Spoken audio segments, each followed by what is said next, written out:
Well, saying she's afraid of dying in jail, a Cobb County woman pleaded guilty to abusing and neglecting mentally disabled people in her unlicensed personal care home. The guilty plea follows a Fox 5 I-Team investigation of the Cobb County home run by 71-year-old Helen Bell. Senior I-Team reporter Dale Russell was in court today as this case unfolded. Dale? Lisa, it was very interesting. Helen Bell's attorney says she was only reaching out to help people in need, but a Cobb County prosecutor countered that her clients were nothing but underfed, mistreated sources of income. They had open-air rooms, which were probably smaller than a jail cell. Assistant Cobb County DA Jason Marbutt didn't mince words when he described the living conditions of Helen Bell's mentally disabled adult clients. These living conditions are deplorable. Earlier this year, the Fox 5 I-Team saw it firsthand. After Helen Bell was arrested, we visited her basement where the men lived. We found stained and peeling concrete floors, tiny bedrooms with makeshift walls, not much bigger than the bed, exposed ceilings, no more than 7 feet high, and we're told no air conditioning in the summer, no heat in the winter. It felt like rain, it felt like the cold wind, air was in the basement, like below zero temperature. And we talked to two of the men who lived there.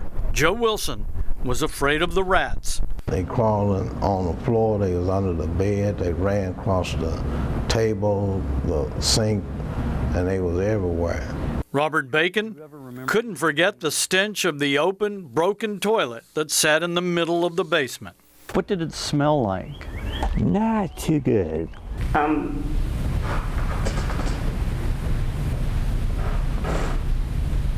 Afraid of dying in jail. In court today, Helen Bell, battling serious health issues, entered what's called an Alford plea, meaning she denies the charges but pleads guilty. And how do you plead to the charges? Guilty or not guilty? Guilty. Dungeon-like. Prior to the plea, prosecutor Jason Marbutt told Judge Tain Kell that Miss Bell locked the men in her cold, dank basement and fed them only bologna sandwiches.